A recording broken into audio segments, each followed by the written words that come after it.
Good morning, students. I am not asking you how you are because we are all in a very critical situation now. But I hope that with the blessings of Almighty God, we will one day overcome this problem. Now, our today's class is on writing. You all know that in second paper, English language, we have both grammar and writing items. Grammar carries 60 marks and writing items carry 40 marks. Now, look at the 4 items that I have written on the board: composition, paragraph, report writing, and formal letter or email. These 4 items carry 40 marks. Now, if we see that how much composition carries 14 marks, paragraph carries 10 marks, report writing carries 8 marks, and formal letter or email, it also carries 8 marks. Now, among these 4 items, you have done composition, paragraph, and formal letter or email at the HSC level. You have got some ideas about these 3 items, but about report writing, you don't have any idea. So in our today's class, our main focus will be basically on report writing, though we will see that how these 4 items vary from one another. Now, it may seem to you that how these 4 items vary with one another, because everybody knows that composition is different from paragraph, paragraph is different from report writing, and report writing is also different from letter writing or email writing. But still, there are some differences. You know, in order to understand the differences among these 4 writing items, we have to understand that what are the sub-skills of writing. We all know that composition is a bit longer than paragraph, and report writing is a new item, so we don't have any idea about it. We also know that formal letter or email writing, say for example, write an application to the principal or writing an official letter, so the length of this one is a bit shorter. But in order to understand the differences and the similarities among all these writing items, we have to, as I have already said, we have to understand the different types of sub-skills of writing first. So I am going to the sub-skills first, and then I will discuss that how these items are different and how we have to develop our skills and proficiency in the 4 items in order to get good marks. Now remember, students, the questions that the students usually ask the teachers in the classroom and we basically face in the classroom. Number 1, the students come to us after showing the examination scripts. You know that Rajshahi College has the provision of distributing the answer scripts to the students after the examination. And sometimes we see that the students come to the teachers and they ask that, sir, you didn't give any underline with red mark, and still you gave me 5 out of 10, you gave me 4 out of 10, or you gave me 6 out of 10. So what are the problems? Why did you give me less marks? Now, in order to understand these problems, we have to definitely realize that what constitute writing. So in order to understand, in order to realize the constituents of writing, we have to discuss the writing skills. So we will discuss writing skills first, I mean the sub-skills of writing first, and then we will straight go to the report writing. Now, the sub-skills of writing, we will start with the most important sub-skill of writing, that means style. Naturally, the question arises that what is style? Can you remember the 4 items that I wrote on the board? The 4 items were composition, paragraph, report writing, and then it was formal email or formal application or formal letter, whatever you say. Now look, the language of essay is different from the language of paragraph. The language of paragraph is different from the language of report writing. And the language of report writing is obviously different from the language of official letter or formal letter. Now, style basically means language. But how does the language vary? Now, try to understand one thing, that you are writing a letter to your father and you are also writing a letter to your friend on the same subject. But don't you understand that language will vary, because you are writing a letter to your father and then you are writing a letter to your friend. So, similarly, when you are writing an essay, the language will be of one type, and when you are writing a paragraph, the language will be of different type. And when we will write a report, then obviously the language will vary. Not only that, when you will use style, appropriate style in writing, say for example, writing an application has got a format. So style also includes format. Application has got one kind of format, email writing has got another kind of format, report writing has got different kind of format, and essay or composition has of course another kind of format. What is the format of an essay? An essay consists of several paragraphs, 8, 9, 10, 11 or 12. And on the other hand, a paragraph consists of a single para. So now you understand the difference of format between a paragraph and an essay or composition. One consists of one para and the other consists of 9 or 10 paragraphs.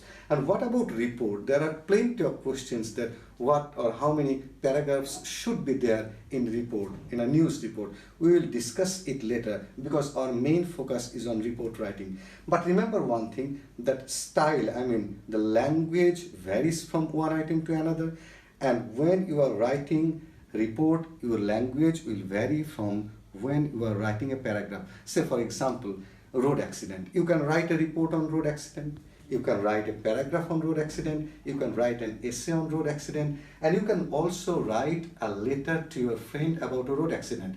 But try to understand that in every case the language will be different. The language you will use in report will definitely be not the language that you will use in a paragraph. Moreover, even in paragraph, the language may vary. For example, if the teacher asks you to write a paragraph on road accident, and if he asks you to write a descriptive paragraph on road accident, and if on another time or class, if he asks you to write a paragraph on road accident in narrative style, then the language will vary, because the narrative paragraph also varies from the descriptive paragraph. So this is how style becomes very important for our writing skills. After style comes content.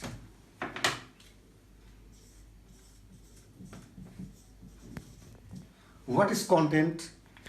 Now, content is basically relevant ideas that we generate in writing. So if somebody's content is not good in any kind of writing, in any piece of writing, say it is an essay, it is a paragraph, it is a report writing, or it is a formal application, or it's a formal letter, the content has to be good. The content means that the generation of relevant ideas, that how many ideas you are generating in your writing, how many relevant points you are creating in your essay.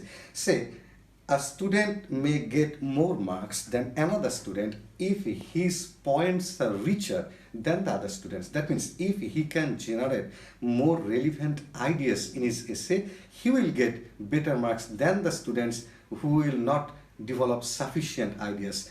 In your essay, there can be 8 points, there can be 9 points, there can be 10 points. So if a student uses 10 points and if another student uses 6 points, that the student who uses 10 points, he will get better marks. But still remember one thing, if the points are irrelevant, then you are not going to get good marks. So content basically means the number of relevant ideas that you are generating in your writing. After content comes organization. Now what is organization?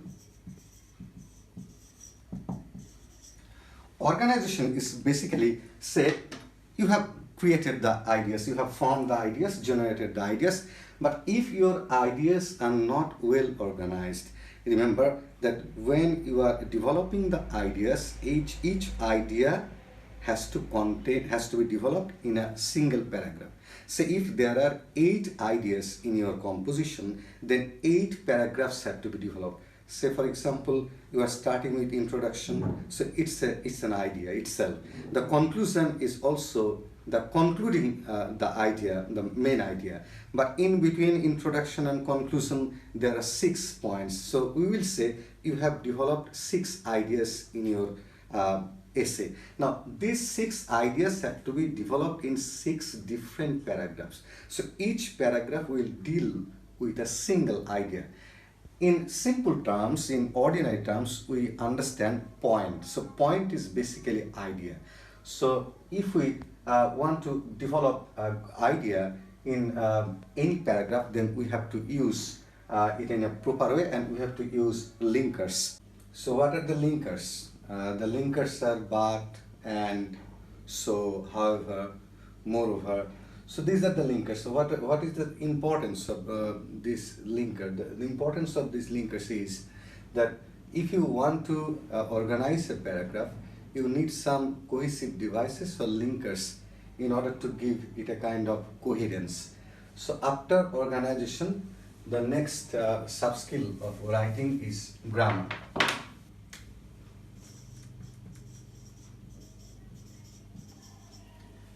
Now, the students, we have a misconception that we have an intention to think that grammar is the only important element of writing. But remember one thing, that grammar is of course important. It is the most important part of writing, but it is not the only part that makes your writing good or makes your writing standard. And there is one more problem, that people think that grammatical accuracy is the main thing. But what is also important, equally important like grammatical accuracy, is the grammatical fluency. So what does grammatical fluency mean? Grammatical fluency means that you are learning a simple sentence, complex sentence, compound sentences. But if you do not use these sentences in your writing, then there is no effectiveness of learning all these types of sentences. What we see in the script of the students, that they basically use simple sentences. So a good writer not simply uses one kind of sentence. He has to use all types of sentences and all types of structures. So grammar includes both accuracy and fluency. And if you want to develop your writing, then you have to also develop your grammatical skill, both fluency and accuracy.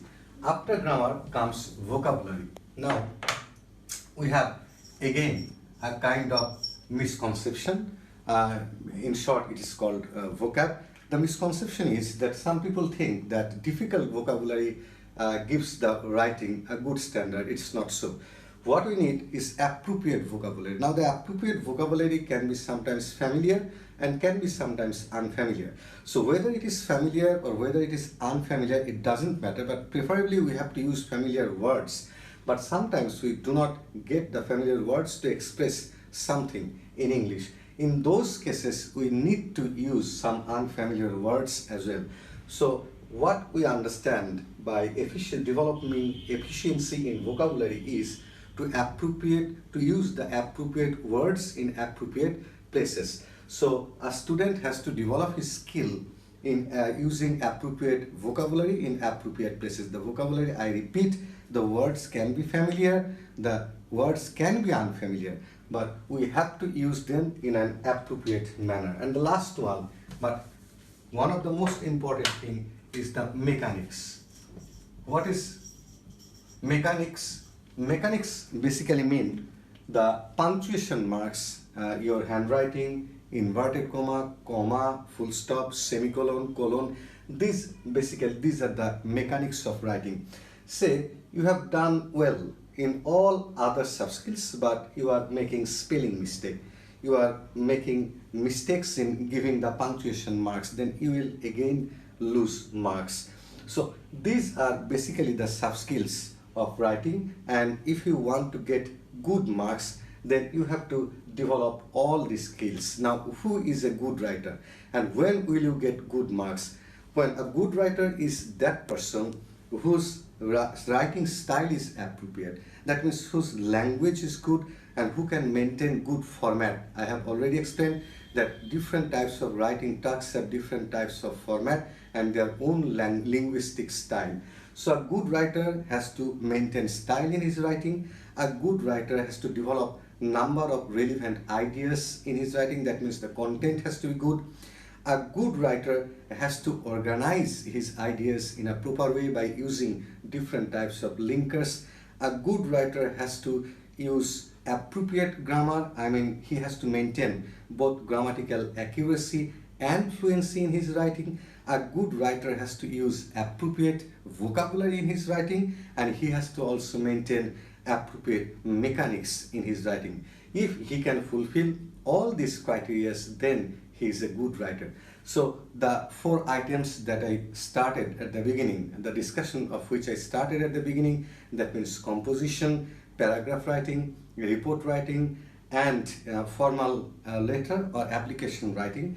In all those four items, we have to use our proficiency, our skill of writing. I mean, all the sub skills that I showed, you have to use all these sub skills and your efficiency in writing, and then you will get good marks. So with these things in mind, let's go to our original topic, that means report writing, which I will show you on slide.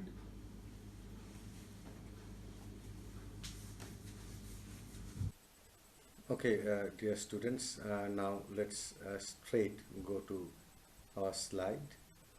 We will discuss report writing. Obviously, we will discuss news report.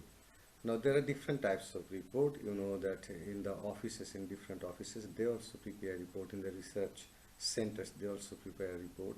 But our main concern is to discuss news report. Now, the things that you have to remember while writing a report, that I have already said that there are different types of writing tasks, and report writing is also different from other writing tasks. Now, you have to follow objectivity in report writing. Now, you must want to learn that what is objectivity. Objectivity means that when a person will prepare a report, he has to be very objective. That means he will never express his own emotions and passions in the report, because a reporter is supposed to be objective. He is not supposed to be subjective. When a person expresses his own emotions and passions in his writing, then he becomes subjective. Now, since the report is to be read by many readers, so it is expected to be objective, and that is why we always suggest that the reporters, they should always use third person, not first person and second person. That means in report writing, first person and second person should not be used. You have to always use third person, and the report has to be very clear, and the information you will use in report writing, that information has to be very clear. Otherwise, what will happen, that when the readers will get the information wrong, the newspaper will lose its authenticity, and as a result there will be a negative impact on the newspaper. So you have to assume yourself as a reporter, and since you are a reporter, you are supposed to provide right and correct information. Brevity, that means the write-up has to be very precise. So what you will do, that you will never try to lengthen the report which you are preparing. You have to describe things and in a very precise manner, and the specific details have to be given only. And the final thing, I mean, format. Format is also very important. We will discuss the format of a report, obviously, in our later slides. But the important thing that I should share with you right now, that students always ask that how many paragraphs they have to provide in report writing. Now, there is no standard. Some of the news reports, we see that they contain 9, 10, 12, or even 20 paragraphs. And some of the reports, they may contain 2 or 3 paragraphs. Now, since you are students and you are supposed to you are supposed to complete other tasks also in the examination. So we teachers always suggest you to maintain 2 or 3 paragraphs in your report writing, not more than that, and that is also not necessary. Now let's have a look at the example of a news report, and the report is about road accident. And look at the title. I will read it out only to make you understand that what should be the format of a news report, and what should be the title, how the reporter gives his identity, and how date and year are inserted in a report, and the language of a report. After reading this, we will go part by part. That means a report is divided into different parts. So at first we'll see the entire report and then we will go by parts. Look at the top, there is the title of the report, Road Crash Kills 10. And then we see that it has been sent by Rajshahi correspondent on 15 January 2020. Now the date is also important. The date when the report will be published, the incident obviously happened the day before or 2 or 3 days earlier. Basically it happened the day before. So when you are writing a report on 15 January, then it's clear that the incident took place on 14th January. Then you are Rajshahi correspondent and you sent this report. Last night, a road crash on Dhaka-Rajshahi highway near Puthia, Rajshahi left 9 passengers killed and 15 others critically injured. This is the first line of the news report, and you must have noticed that in the first line most of the important information has been provided. And then comes the body, the main body of the report. Look at the body. A high-speed truck carrying bricks collided with a bus, killing the driver and 9 passengers. The bus driver and 7 other passengers died on the spot. The other 2 succumbed to their injury while they were being taken to Rajshahi Sodor Hospital.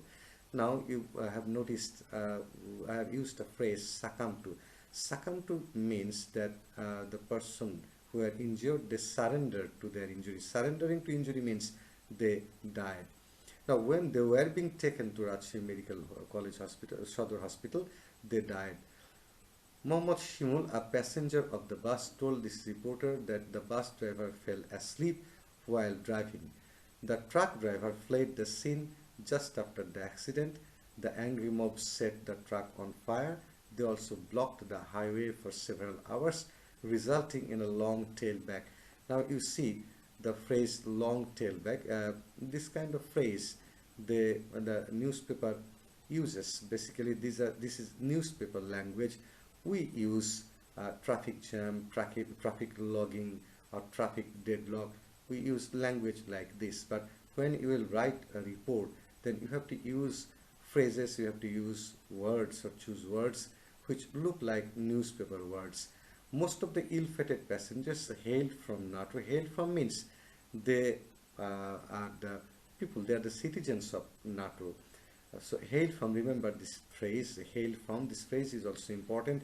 Usually students use the phrase they were men of NATO or they were people of NATO. So instead of people of NATO or men of NATO, you can use hailed from NATO. Identities of 2 passengers who were killed in the accident could not be known immediately as their bodies were bruised between recognition. That means some of the bodies were bruised so much that they could not be recognized. That means their identity could not be ensured. Quite miraculously, a baby boy of 6 months survived the crash with minor injury. Accidents on the Rajshahi-Nator highway have upped in recent time. You have seen the word up. Up means increase. So this is an unusual use of the word up, but still it is frequently used in newspapers. Said OC of Puthia Thana. The police intervened and brought the situation under control when report last came in. Now look at the phrase again, report last came in. That means when they got the last news of the incident. Up to that, these are the information they can provide. Traffic on the highway is normal now. Now you also see that there is no formal closing of any report, the kind of closing we see in paragraph writing. Now if we talk about the headline, we will see that the headline has to be attractive, the headline has to be short, the headline has to be clear. Now this is very important because the headline attracts the readers. There are some readers who will only go through the headline. There are some readers who will only go to the first sentence of the report. So the headline is expected to be very attractive and the headline has to be short as well. Don't use long headline and make the headline very clear. Don't keep any what should I say, any unclear idea in the headline. Now headline look at the examples of some headline. 3 killed in road crash. Now, you must have noticed that we have not used uh, auxiliary verb, and we have not used even the subject in the headline. The first example, 3 killed in road crash. Look, we could write the title in a different way. Say, for example, 3 people were killed in road crash, or 3 people are killed in road crash. That is a grammatically appropriate sentence. But in headline of newspapers, you are not supposed to follow the grammar. I should not say supposed to, you may not follow the grammar. And you will definitely omit auxiliary verbs. So this is mandatory. Don't use auxiliary verb. And sometimes you can also omit the subject as well, as we have omitted the subject people here. Look at the next title, New Year celebrated. The grammatically appropriate sentence would be New Year has been celebrated, but instead of using has been, we have simply written New Year celebrated, because I say that maintaining grammar is not mandatory in the title of any report. Price soaring high. The appropriate grammatical sentence would be price is soaring high. So instead of using that, we are saying price soaring high. PM to arrive Rajshahi, and the next one is PM arrives Rajshahi tomorrow. Now see that the grammatically right sentence could be PM is to arrive, come to Rajshahi, and PM will arrive Rajshahi tomorrow. But as we all know that maintaining grammar is not mandatory in the headline, we have omitted the auxiliary verb will and never use will, shall in the title of your report. And remember that maintaining grammatical rules rigidly are not expected in the headline of any report. And let's go to the next slide. The next slide we see that 3 shops gutted, 1 died. So gutted means burned. So 3 shops gutted. We have used phrase and 1 died. We didn't use any sentence. And I say that the title is better to be written in phrase, not in sentence. And even if you use sentence, it's better to use simple present tense. Sharp rise of price, life made difficult. We have used 2 phrases here. Sharp rise of price, and again life made difficult. It's indicating price high. Victory Day celebrated. We have not said Victory Day has been celebrated. We are simply saying that Victory Day celebrated. Annual Cultural Day observed at Rajshahi College. We are not saying Annual Cultural Day has been observed at Rajshahi College or is observed at Rajshahi College. We have not used any auxiliary verb in the title of this report as well. Drug addiction acute in Bangladesh. So this title is also without the auxiliary verb. And if teasing claims 1 more life, here we see the use of grammatical rule. But remember that this last title is written in simple present tense. So even if you maintain grammar, even if you maintain write the title in a sentence, then it's always suggested to use simple present tense, or at best simple past tense. Other tenses are not recommended as a headline of any news report. Now, article or preposition to be used in capital letter if it comes at the beginning of the title, but if comes in the middle of the title, then small letter has to be used for article or preposition. You all know that any sentence starts, the beginning word of any sentence starts with capital letter. So naturally, the life of New Yorkers at stake, D starts with a capital T. But if the article or if the preposition comes in the middle of the title, then you will not use capital form in the beginning of the article or of the preposition. You will use small letter, but only at the beginning of the title. If there is any article or if there is any preposition, you can use, you should use the capital form of the letter. Now, there is a tendency among the students that sometimes they use, they write the title of the newspaper in all capital letters. So it's never recommended. Look at the first one, coronavirus claims hundreds of lives, and every word has been written in capital letters. So this is a wrong style. And there is another wrong style, coronavirus claims hundreds of lives, it has been underlined. So writing the title either in capital letters or underlining the title, both are wrong approach or wrong style of writing the title. The appropriate style is the last one, where we don't find any underline and where only the beginning letter of the words have been capitalized, and the preposition or article, if it comes in the middle of the middle of the title, then you have to use small letter. Reporter's identity. So after the headline, what is important is the reporter's identity. So you can identify the reporter in many ways. The popular ways of identifying the reporter is to say staff correspondent or Rajshahi correspondent or sports correspondent or cultural correspondent. Now you are either staff correspondent or you are the correspondent of any district.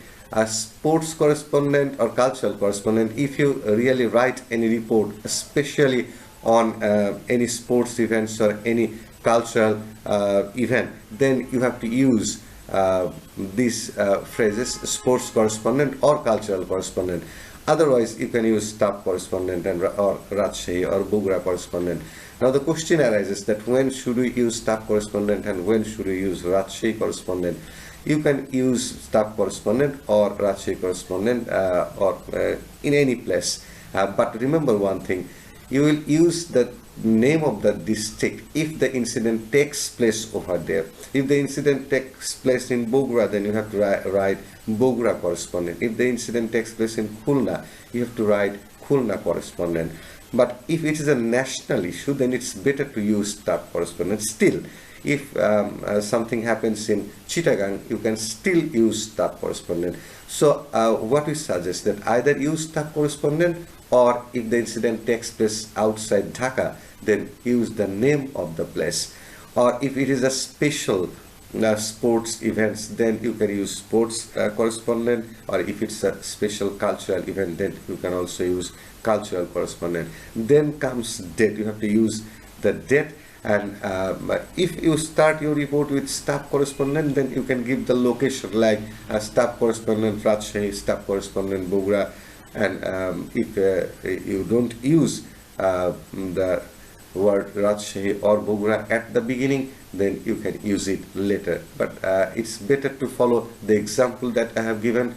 Rajshahi correspondent, 15 January 2020. This is the most appropriate and accepted style.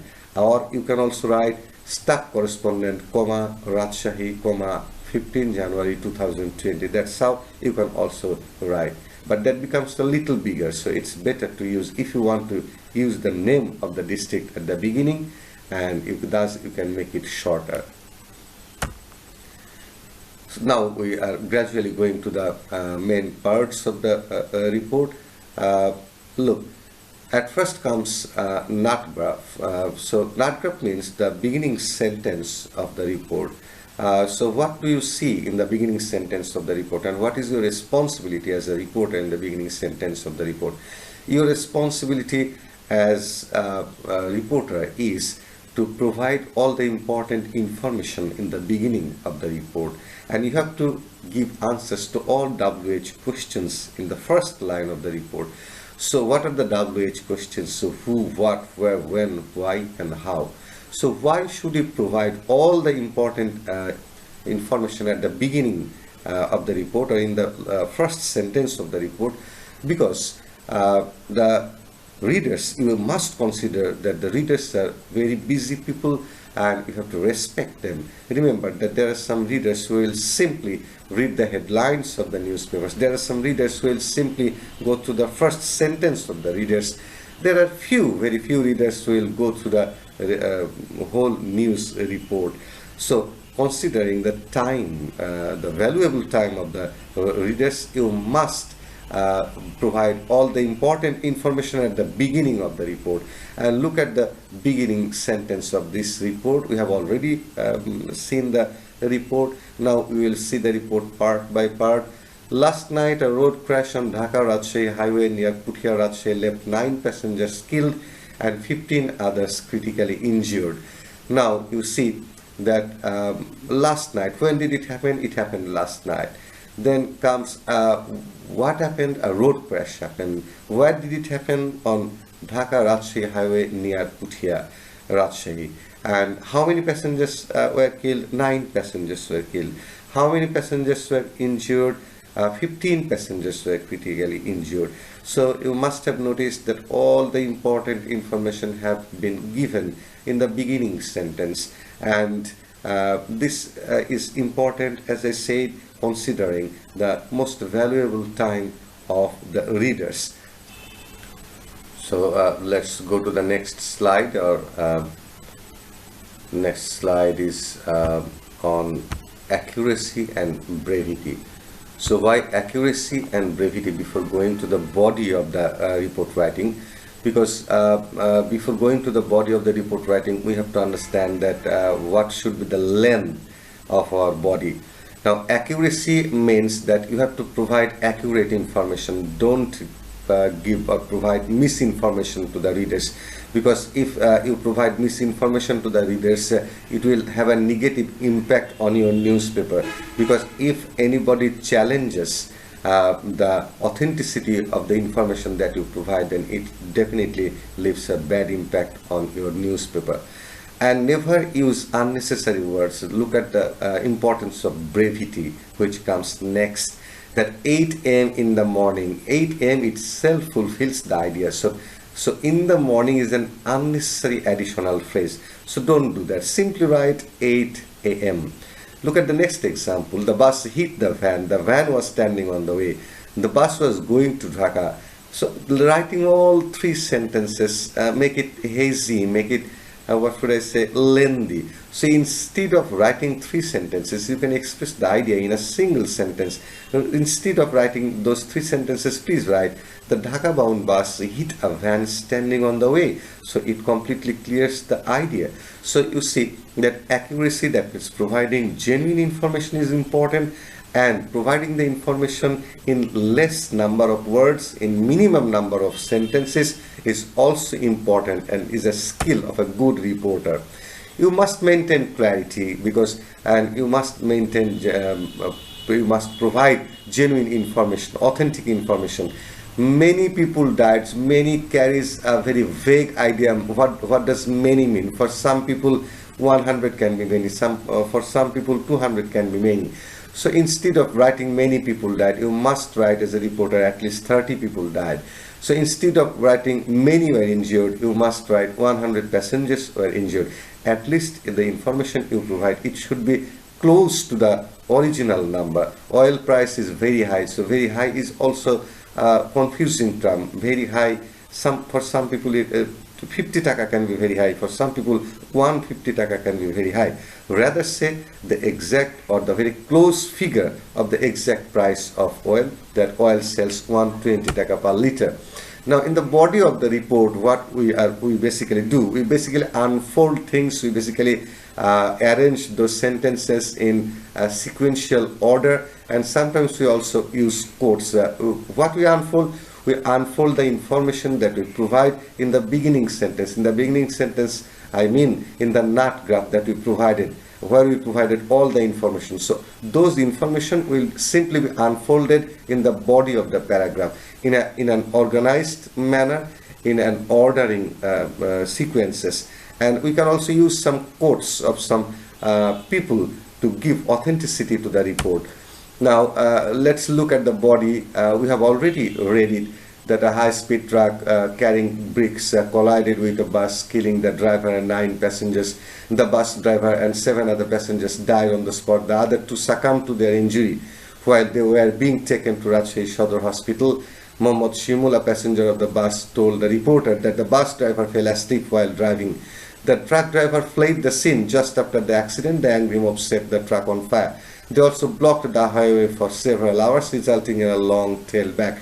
Now look, what we are doing, we are simply explaining what we said in the beginning sentence. We said in the beginning sentence that 15 numbers or 10 numbers, 10 people were killed. It can be any number, you can use any number if you are not given the information in the question paper. But you provided it in a straightforward manner in the beginning sentence. But now you are showing that how were they killed. Some of them were killed on the spot and some of them were killed when they were being taken to the hospital.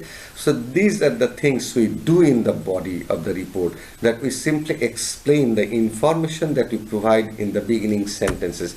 That's exactly what we also did in the next part of the report, that most of the ill-fated passengers sailed from NATO. Identities of 2 passengers who were killed in the accident could not be known immediately, as their bodies were bruised beyond recognition, that we could not identify the passengers. Quite miraculously, a baby boy of 6 months survived the crash with minor injury.